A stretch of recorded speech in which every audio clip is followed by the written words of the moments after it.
Basically देखें, जैसे आपने बात की ना एग्रीकल्चर के हवाले से और फूड के हवाले से, तो food security is very important. Very important.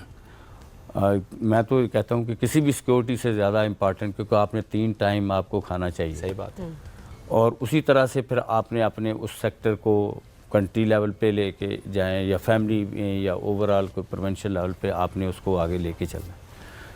तो अब जो दुनिया जो टेक्नोलॉजीज़ की हम बात करते हैं, रिसर्च साइंस में बहुत एडवांसमेंट आ गई, और साइंस एंड टेक्नोलॉजी से ही सारी दुनिया आगे गई है। और उसके पीछे क्या है, वो रिसर्च है। जो हम पाकिस्तान एग्रीकल्चर, मैं बात करना चाहता हूँ पाकिस्तान एग्रीकल्चर रिसर्च काउंसिल, तो जो रिसर्च के साथ ही सारी चीज़ें आप सामने देख लें, जो कुछ भी है, तो ये एक लॉन्ग टर्म प्रोसेस है। और फिर उससे आगे से आगे एडवांसमेंट्स है, मॉडर्न टेक्नोलॉजी, हाई टेक की तरफ हम जाते हैं। तो हर सेक्टर में, हर एरिया में मॉडर्न टेक्नोलॉजीज़ आ रही हैं और बड़ी क्विकली और फास्ट। तो इसी तरह से हमने जो आप बात कर रहे हैं, तो हमने एक वो जो इंस्टीट्यूट इस्टेब्लिश किया recently, genomics, national institute for genomics and advance biotechnology. अब ये है कि जो नई टेक्नोलॉजीज़ है, अभी रिसेंटली हमने नेक्स्ट जनरेशन से होल जीनोम एक मशीन ली है, जिससे आप क्विकली 13-14 आवर्स में 96 सैम्पल्स को पूरा का पूरा डीएनए कर लेते हैं, और उससे फिर आपको इन्फॉर्मेशन जनरेट होती है। तो इस तरह से जो लिंक्ड हैं सारी लैब्स, और तो ये इन टेक्नोलॉजीज़ से हम चाहते हैं कि अगर वैरायटीज़ हमारी यील्ड बहुत कम है, तो वो जो जीनोम बेस्ड वैराइटल डेवलपमेंट, अगर नॉर्मली जो 40-50 मैक्सिमम 40-50 मन पर एकड़ यील्ड, तो ये इससे जो अभी हमने नई वैरायटीज़ डेवलप की हैं, जो राइस की, वीट, तो स्पेशली तो वो 100 से ऊपर है, तो ऑलमोस्ट डबल है। तो यही ज़रूरत है कि फार्मर को, हमारे फार्मर को मैक्सिमम बेनिफिट मिले जब क्रॉप से, तो फिर हम ज़्यादा प्रोडक्शन कर सकें। और हमारी चूँकि पॉपुलेशन इंक्रीज़ हो रही है, डे बाई डे इंक्रीज़ हो रही है, तो उसके लिए भी हमें फिर, और मैं कहता हूँ कि जितने अल्लाह ताला ने हमें रिसोर्सेज दिए हैं, वाटर है या जो हमारे पास लैंड है, तो ये सारे रिसोर्सेज और different temperature, different climatic condition, starting from Gilgit Baltistan to Gwadar, तो वो हम उसको पूरे का अगर यूटिलाइज़ करें, तो हार्नेस करें, तो बहुत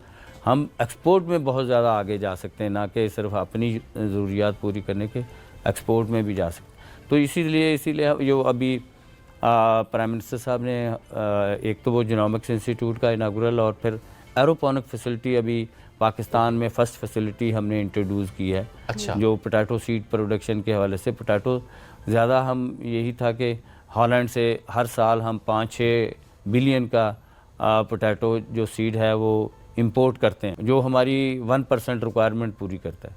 और उस टेक्नोलॉजी से हम ये है कि, और लेकिन रिक्वायर्ड हमें 100% अगर हमने करना है तो 600 बिलियन आपको चाहिए। सही बात है। तो वही जो सर्टिफाइड सीड, हम वो टेक्नोलॉजीज़ लेके आ रहे हैं। फिर स्पीड ब्रीडिंग फैसिलिटी हमने इंट्रोड्यूस की है कि जो वैरायटीज़ क्रॉप्स की डेवलप करते हैं उसको 10 से 12 साल लगते हैं। अब उससे स्पीड ब्रीडिंग से क्या होगा कि वैरायटी आप 3 से 4 साल में आप वैरायटी डेवलप कर सकते हैं। हमारे साइंटिस्ट तो काम कर रहे होते हैं, और जब जिस तरह से बाकी दुनिया में भी साइंटिस्ट काम करते हैं, अब जो डिफरेंस है ना कि वो प्लेटफार्म उनको चाहिए उसी तरह का, जो हाई टेक के हवाले से अगर आपने फुली अगर उनको इक्विप करेंगे तो आपको वो रिजल्ट दे देंगे।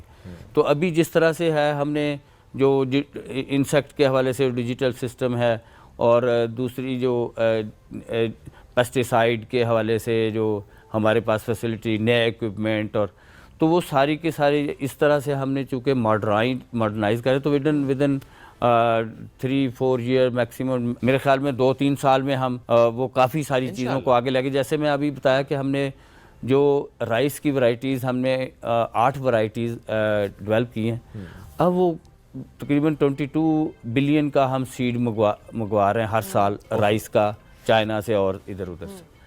इसलिए मंगवा रहे हैं कि वो यील्ड हम ले सकें जो कि रिक्वायर्ड है फार्मर। ठीक है। अब वो सारी की सारी हमने उसी टेक्नोलॉजी से यहाँ पे डेवलप की। पीआरसी ने ये 80s में काम स्टार्ट किया था। 80s से पहले कुछ और तरह से हम बाहर से वीट मंगवाते थे और बहुत सारी चीज़ें मंगवाते थे।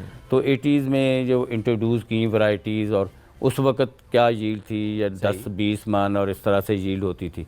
और ये अब जो सब क्रॉप्स में जो अभी मैंने राइस की बात करी, जो राइस की वैरायटीज़ हमने डेवलप की हैं, इसमें क्लाइमेट रिजिलियंट जो करैक्टरिस्टिक हमने इंट्रोड्यूस की हैं कि इसके लेस वाटर, लेस फर्टिलाइज़र और इंसेक्ट रेजिस्टेंस और हाई यील्डिंग। ओके। तो जो मैं आप बात करूँ नई टेक्नोलॉजी जीनोम बेस्ड वैराइटल डेवलपमेंट की बात करूँ, कि उसका पर्पज़ ही ये है कि मैक्सिमम करैक्टरिस्टिक उसमें वो इंट्रोड्यूस करें। इसी तरह अभी वीट और शुगर केन की अभी वैरायटीज़ जो नई हमने इसी टेक्नोलॉजी से यूज़ की है। अभी जो इनागुरल हमने किया उसमें तकरीबन 200-300 फार्मर्स थे। ओके। तो फार्मर्स की भी हम ट्रेनिंग्स भी करते हैं, वर्कशॉप भी करते हैं, प्राइवेट कंपनीज़ हैं उनको भी इनवाइट करते हैं। ओके। फिर जो प्रोविंशियल इंस्टीट्यूशंस के जो मुलाजमीन हैं या वहाँ पे जो साइंटिस्ट या एग्रीकल्चरिस्ट जो काम कर रहे होते हैं, तो उनको भी बुला के हम ट्रेनिंग करते हैं। तो ये कंटिन्यूसली हमारा एक वो प्रोसेस है कि डिफरेंट एरियाज़ में डिफरेंट टेक्नोलॉजीज़ में